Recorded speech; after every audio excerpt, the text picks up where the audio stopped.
Your time has come at last, dear reader. While we began this tale long ago, we hope it is yours to finish. But this story is not yours alone. No, it is tied to another. And the journey you take together could change the fate of both our worlds. Shall we begin? They called it the Cinder Night. What came from those dark, starless skies would change the world of Moss forever. The peace that had settled across the land was broken by an unconquerable nightmare. And that night, the animals nearly met their end.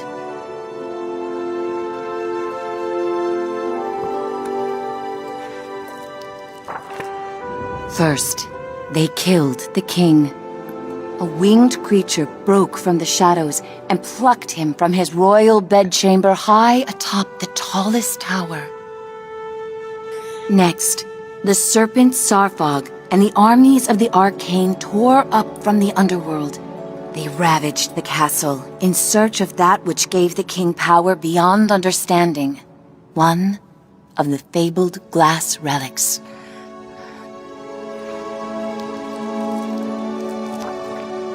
The King's Guard fought bravely, but the castle soon pulsed with the Arcane's evil.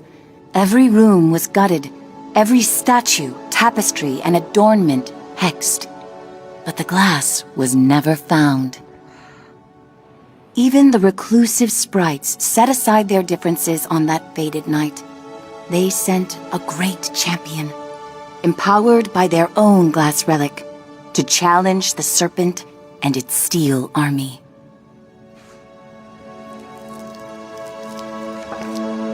Meanwhile, Sir Argus, commander of the King's Guard, led the survivors west through a temple long abandoned by their ancestors and far away from their newly risen enemies.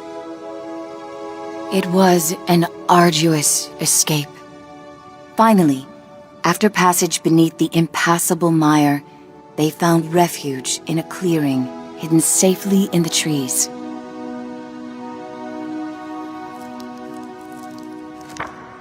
Argus charged back to join the sprite champion at the mire's edge.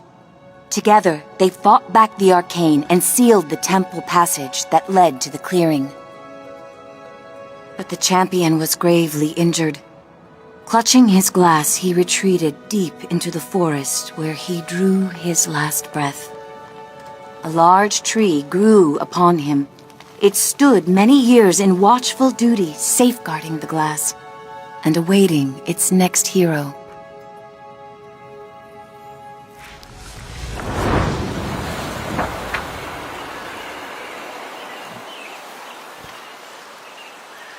That hero, albeit an unlikely one, did arrive at a time she'd be needed most.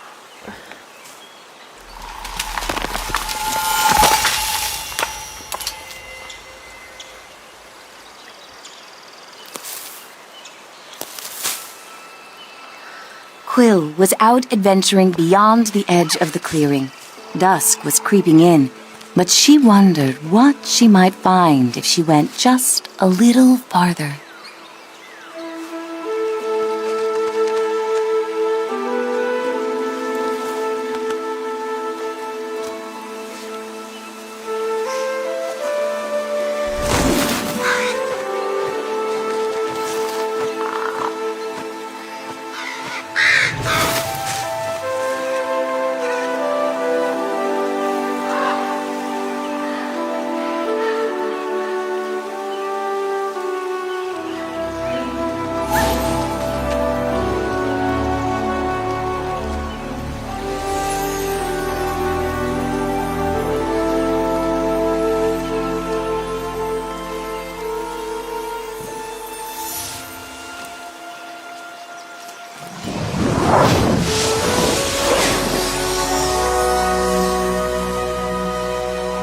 She was not exactly sure what she roused, but she felt no danger from the being silently peering down at her.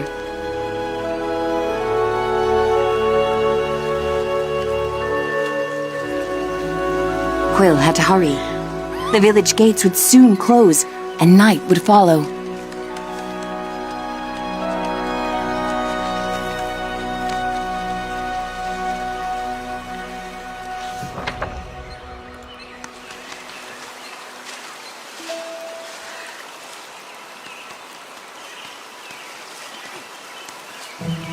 Oops.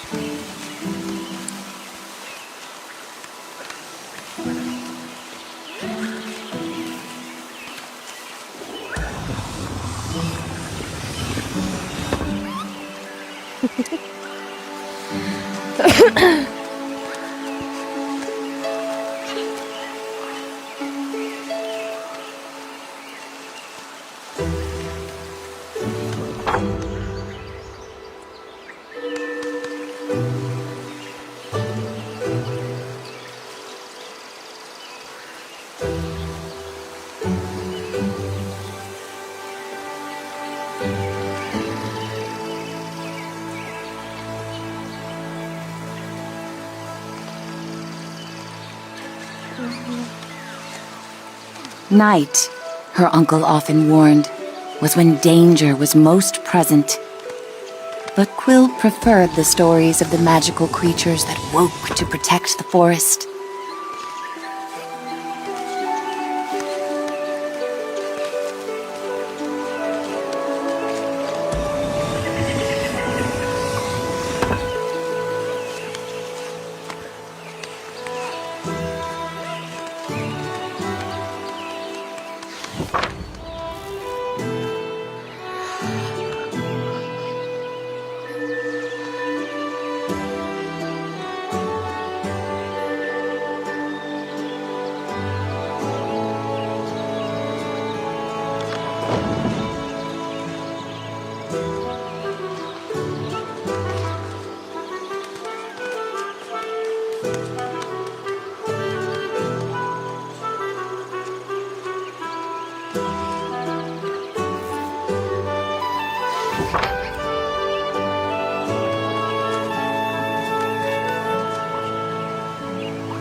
Oh.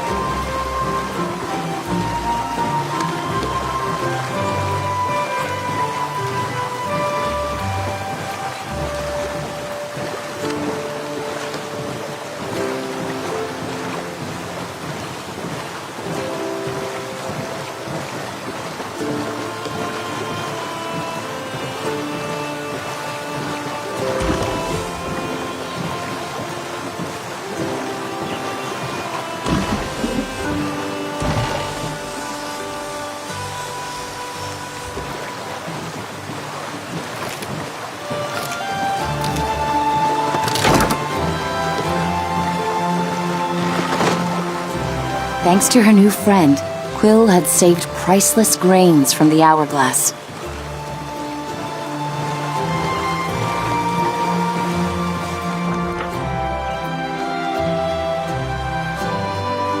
She raced to the door of the cottage she shared with her uncle, hoping once he saw her discovery, he'd lose himself in tales of its legend.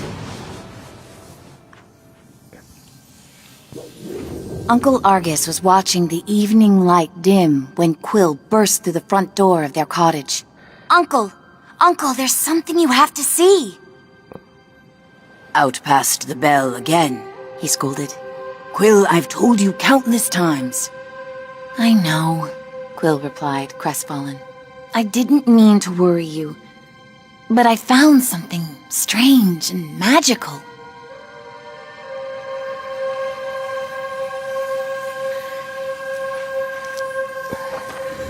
Quill's hands trembled as she showed him the glass. What is it? She asked. A look of panic spilled over her uncle's stoic exterior. Where did you find this? Roared Uncle Argus. Quill had never seen her uncle so shaken.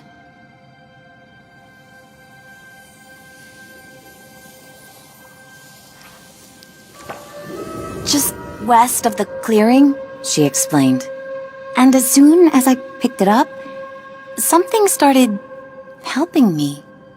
Uncle Argus followed her motion. A reader? With you, here, right now? Quill, what you found is very powerful and very dangerous, he said with great concern. If I could take this burden from you, I would. But this reader has chosen. Even with the moon full and bright, I must go right away. Quill pressed. Where are you going? I can help. We can help. No, he snapped. They'll find you and tear you apart. I have to go alone. It is for your own safety and for everyone here in the clearing. His long, heartfelt hug told her he was heading for danger.